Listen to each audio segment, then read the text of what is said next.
Quite a significant step by the Biden administration to now allow the Ukrainians to use U.S.-made weapons to target Russian territory, albeit in a restrictive manner. Now, essentially what the U.S. is saying is that if Russian troops are amassing on the Russian side of the border, for instance, towards the Kharkiv region, then the Ukrainians could target those Russian troop concentrations using American-made weapons. They could also, for instance, target Russian jets that have been bombarding the front lines in that Kharkiv area as well. However, what the Ukrainians can't do is they can't hit further into Russian territory. For instance, using ATACMS missiles to target some of those Russian air bases from which those jets take off from that then target those Ukrainian positions. Nevertheless, the Ukrainians obviously very happy about all this. The Ukrainian President Volodymyr Zelensky, he came out and he said that this is a very important first step for the Ukrainians, even though he couldn't talk much more about what all this is going to mean.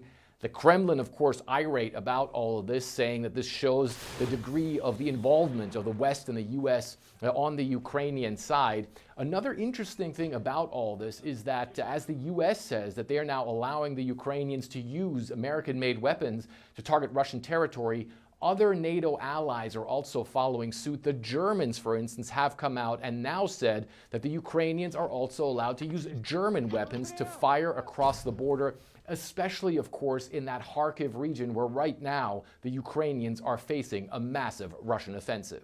Fred Pleitgen, CNN, Berlin. Let's discuss those talks and more with CNN military analyst, retired Lieutenant General Mark Hertling. Great to have you on this Sunday afternoon. I want to start first with the decision that Natasha was talking about in her report, that the U.S. will now allow Ukraine to use American munitions to carry out strikes inside Russia. Help people understand what makes that decision so impactful. Yeah, some American weapon systems, Jessica, just have to put a caveat on that. Because of the tactical battle in and around Kharkiv, there's a decision now by the president to allow some weapons, like the HIMARS, shooting short-range artillery up to 50 to 70 kilometers away, to strike targets on the other side of the border. What Mr. Zelensky is very upset about is he wants more latitude in using ATACMS missiles that have anywhere from 170 to 300-mile range. He wants to strike deeper into targets in Russia, and the president has not allowed that. So there has been the availability of some weapons to go against those Russian forces that are actually lagering on the other side of the Ukrainian border in Belarus and in Russia. And that's a very good thing. There's been many of us who have said that should have happened a long time ago. But there's a concern. The risk involved is that the Kremlin will see anything that strikes deep into Russia and that could possibly miss the target and maybe hit, I'm going to give an example, hit an apartment building with Russian citizens, could be an extreme provocation that the Russian leader could use to say, hey, see, I've been telling you all along, this is a U.S. war. They're using proxies to do this. They're giving them their weapons. So that's part of the calculus in all of this. And it's frustrating for the Ukrainians, but truthfully, having been in these kind of meetings, I understand the risk calculation involved.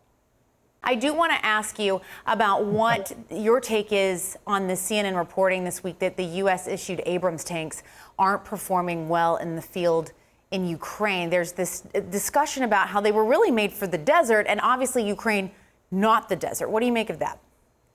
I will say in one word that's hyphenated, that's BS. And I'll just use the initials. Okay, these tanks have been basically made for a NATO environment in Europe. I was on these tanks for almost 3 decades in Europe. Didn't have some of the problems that I heard Nick Payton-Walsh talk about with that tank crew. They were upset because the tank was broken down. I'll remind folks that I said it was not the best tank to give to Ukraine because there are maintenance challenges and you have to have a highly trained crew to address some of the things. But, some of the indicators they talked about, like condensation on the instruments, that's BS. The fact that Russia knows how to hit these tanks, it didn't have enough armor, that's BS. That they couldn't clear wood lines or they would shoot multiple rounds in a building and it wouldn't explode. I know for a fact, having fired these vehicles and having been a tanker all my life, that this is a crew that's not either selecting the right weapon system or isn't maintaining their tanks very well. Now, at the same time, I'll say this, Jessica, that whenever you get two disgruntled tankers on a tank that's broken down, they're going to give you every reason why it doesn't work and how this piece of crap is something that they shouldn't have. But remember, Ukraine continued to ask for these vehicles, even though they knew that there was a high maintenance standard to keep them running.